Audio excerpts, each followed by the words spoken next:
السلام علیکم ورحمۃ اللہ وبرکاتہ۔ آپ دیکھ رہے ہیں میرا یوٹیوب چینل قاری محمد ایوب خان۔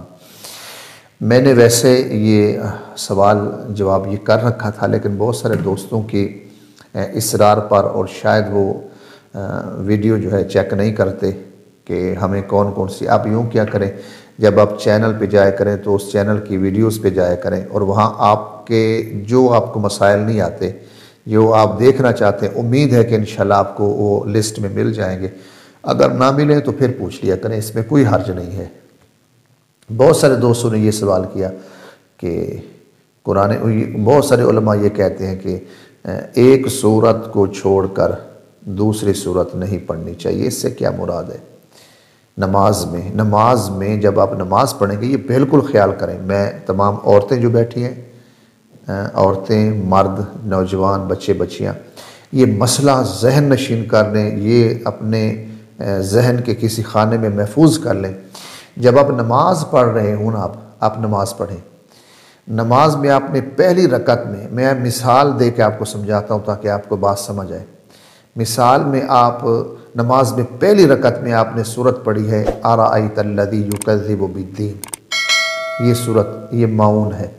اس کے ساتھ دوسری سورت ہے سورت کوثر۔ اب فرض نماز پڑھ رہے ہیں، جس طرح آپ نے سورت معون پہلی رکعت میں پڑھی، دوسری میں آپ پڑھیں جو ہے سورت کوثر، بالکل آپ کی نماز ٹھیک ہے، اس میں کوئی حرج نہیں۔ یہ فرض میں آپ کو بتا رہا ہوں۔ سورت پہلی میں معون، دوسری میں کوثر پڑھیں۔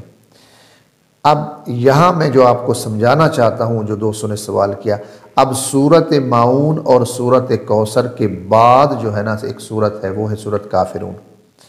اب یہ نہیں آپ کر سکتے، یہ خاص خیال کیا کریں کہ سورت معون کے بعد ایک سورت چھوڑنا، یعنی سورت معون کے بعد سورت کوثر کو نہیں پڑھا آپ نے سورت کافرون پڑھی۔ یہ علماء نے یہ اس سے منع کیا ہے، اس سے روکا گیا ہے۔ یہ خاص خیال کریں، دو صورتوں کا وقفہ کم از کم ہو، دو صورتوں کا، ایک کا وقفہ نہیں ہونا چاہیے۔ یہ میں پھر آپ کو سمجھا رہا ہوں۔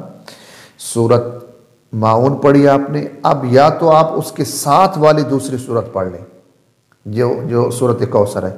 اگر وہ آپ نے نہیں پڑھی نا، تو پھر دو کو چھوڑنا پڑے گا، یعنی سورت کوثر بھی چھوڑو، سورت کافرون بھی چھوڑو۔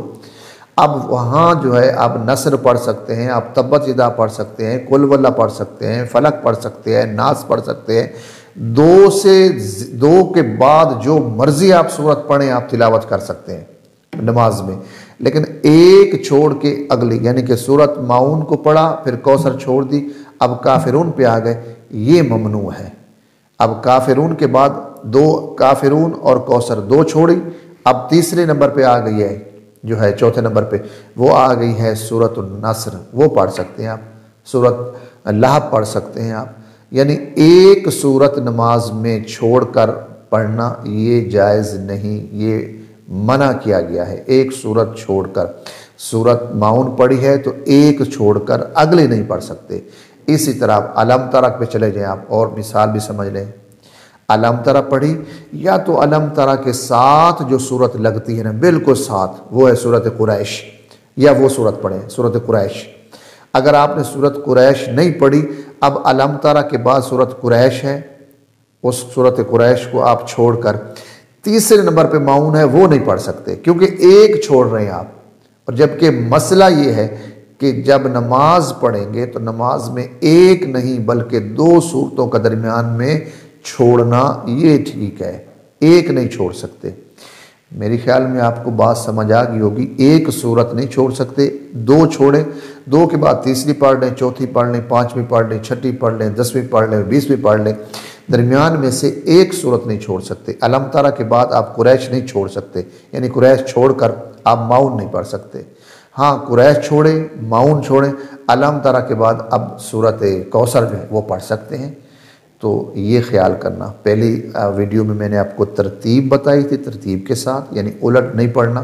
اب یہ دوسری ویڈیو میں آپ کو میں نے یہ مسئلہ سمجھایا ہے کہ ایک سورت کو درمیان میں نہیں چھوڑتے بلکہ دو صورتوں کو چھوڑ کر پھر تیسری پڑھ لیں، چوتھی پڑھ لیں، پانچویں پڑھ لیں۔ یہ بالکل خیال کرنا ہے۔ امید ہے کہ انشاءاللہ آپ کو یہ مسئلہ سمجھ آ گیا ہوگا۔ اسی طرح کی اور انفارمیشن والی ویڈیو حاصل کرنے کے لیے میرے چینل کو سبسکرائب کر لیں تاکہ اس طرح کی میری ویڈیوز آپ کو ملتی رہیں۔ دعا ہے اللہ تعالی ہم سب کو عمل کی توفیق